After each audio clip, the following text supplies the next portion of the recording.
Ever since I learned how to do my own hair, I've been able to use only olive oil and a leave-in conditioner as the products I use to maintain hair length and hair growth. And in this video, you're going to watch me detangle my hair using olive oil and Cantu leave-in conditioner. I alternate between the Cantu leave-in conditioner and the Shea moisture leave-in conditioner. And yeah, those are the two leave-in conditioners I use for my hair. And yes, I'm going to show you the process. It's a very easy process. And while detangling my hair, I'm actually preparing it for a protective style. I'm going to put in cornrows. That's the style that I want to wear this week. And I'm also going to be telling you of my experience, the story of how I cut off my edges using scissors. As a grown adult, I was actually 20 years of age and I do not know why I did it, but yes, I'm going to be telling you that crazy story. So without further ado, let's start off with the video. So I'm going to start this story from the beginning. And I remember as a child, the first time that I ever cut off my hair, it must have been around the age of 6. For whatever reason, I picked up a pair of scissors and I chopped off the front part of my hair. I was wearing braids. My mom had braid in my hair, and I picked up scissors and I chopped off the front part. And I wasn't a naughty child by any stretch of the word. I was actually pretty tame, but I guess it was one of those things that you do as a child, wondering like, if I cut off hair at the front of my head, what will happen? Will it grow back? And that was crazy. And then also another time, I must have been in school. I did the same exact thing, knowing what would happen. I just couldn't explain why I did it. And yeah, while that is not that is not the story that I want to tell. Thinking back to that experience, I've really come to the conclusion that old habits really do die hard, because the story that I want to tell you today, it's something that happened to me in 2018. And I remember that I had braided in kinky braids, like I had plaited kinky braids, and I'll insert here a picture of the hairstyle. And when you braid in a hairstyle, you're actually not thinking about what you're going to be experiencing when you're taking out the hair. And I was thinking that, oh, this is a cute hairstyle, I'm just going to braid it in, it will be cute. And it was the first time that I was doing that hairstyle, so I really didn't care about the repercussions. Neither did I want to know what I'd be going through when the time came to take it out.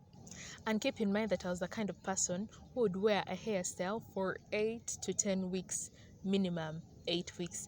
And please don't judge me, but you know, at that time I was actually in college, so I really didn't have the brain space for hair. Like, hair was a non-thing. I only had time to think about tests, exams, coursework, like what am I supposed to be doing. Everything I was thinking was books, and honestly, hair was not an issue for me. I really didn't care. And so basically, wearing a hairstyle for 8 weeks was my modus operandi. However, I'd like to think that these days have changed, because now check out this hairstyle that I'm unbraiding. I actually had it in for 3 weeks, and yes, I am washing it only after a period of 3 weeks, and I actually did repair at the front. So yeah, I'm a new girl, I'm a new person, but we're yet to see. In case a stressful situation comes up, I'll see how I'll react, but for now, I think that I'm pretty changed. Anyway, I digress. So I had that hairstyle. After the 8 weeks had elapsed, it was time to take the hairstyle out. And I think it was actually during exam time. I had a paper on like a Wednesday. I was like, you know what? Let me go back home and undo this hair, and I'll come back for the next paper with like my hair out, and because I needed my hair to breathe, and exams were almost getting done. We were in the last week of exams, so I really didn't care. I went home and I started unplaiting my hair at 7 p.m. Fine, I started unplaiting the hair from the back of the head. And you know, when you've just started, I was watching YouTube videos, I was entertained, and I was fresh. And I did the back of my head, the whole back of my head. I can't explain why I never started from the front. That was the number one area in which I went wrong. Anyways, I started unplaiting my hair from the back, and I actually did regret it, because by the time I reached the front part of my hair, the edges, oh my lord, I was so tired. My hands ached, and anyone who knows how to do their hair on their own, or who tries to do hair on their own head, you know the struggle. Your hands start to ache. So I was tired. It was 11 p.m. or midnight. I don't know what time it was, but all I know, it was extremely late. At that point, I was even like tired of watching YouTube videos. I just needed for this experience to be over.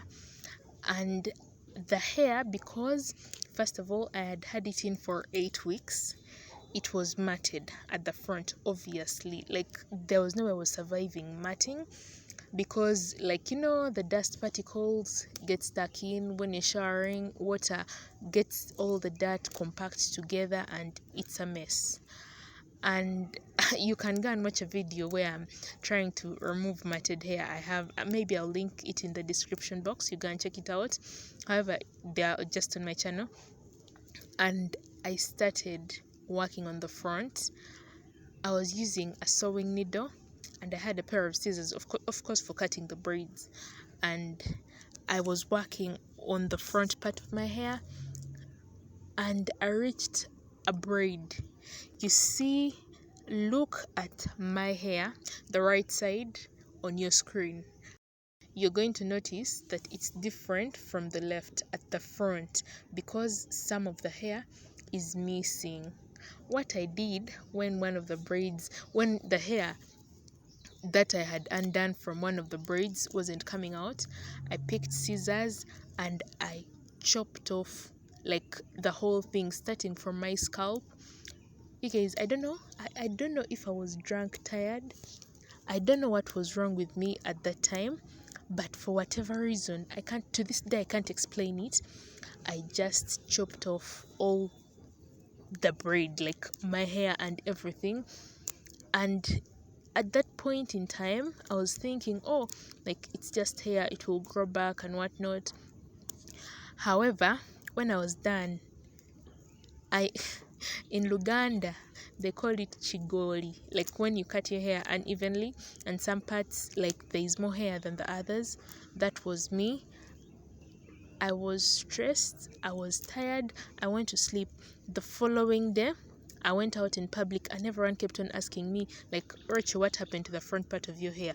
Like, what is that? Why is there no hair on part of your head? And I could not explain myself, but I had no choice but to tell them the truth, that I cut my hair with scissors, and everyone was looking at me like I was crazy. And to this day, you can clearly see that some hair is missing from my head. Literally, you can see that part of the hair has refused to grow. And I keep on asking people to give me remedies. I just put oil, and ever since I started doing my hair, when I put in braids, I avoid like plaiting that hair a lot, like putting in pressure, because I'm trying to let it grow out, but it's not growing out like the one how the left hand side is. Like, it's not looking good. And you guys, actually, I have a cousin who recommended using cloves. She made for me cloves mixed with rosemary water, and that is, like, after I've finished to braid my hair, I put in cloves and rosemary water. I have like a bottle that I have a bottle that I use for dripping it in, and that is what I use at the moment. And I'm praying to God that maybe after these 5 years, probably 2023, hopefully, is the year that I grow back my edges. I'm just praying to God, because cutting my hair was the worst thing that I did for my edges. Like, from that day, when it comes to scissors, I'm very, very careful. And actually, there was a time I trimmed my hair on my own, like trimmed the ends of my hair, and it was still a mess. Comment down below if you want to hear that story, if you want to hear that experience. I'll tell it to you. But yeah, this was one of the more crazy hair experiences. I actually have very many crazy stories, but I don't know if any of you have like crazy stories, but I know that I surely do have crazy hair stories. And yeah, that was it. That was my crazy hair story. I'm still trying to grow out my hair. So I don't know how you found this video. I hope you found it amusing, because I most certainly did. And I hope you liked the video, and comment down what crazy hair story you have, because I have a lot more in store. I don't know I hope I didn't bore you guys too much. And yeah, that's me just putting in the cloves and the rosemary water, hoping to grow my hair in the next year or so. And yeah, I enjoyed making this video, and I'm going to be making a video next of me braiding in a very cute Pinterest hairstyle. That is going to be the next video that I post, and I hope you subscribe and watch out for it. Otherwise, I love you guys, and I hope you have a nice rest of your day. See you in the next one. Bye bye.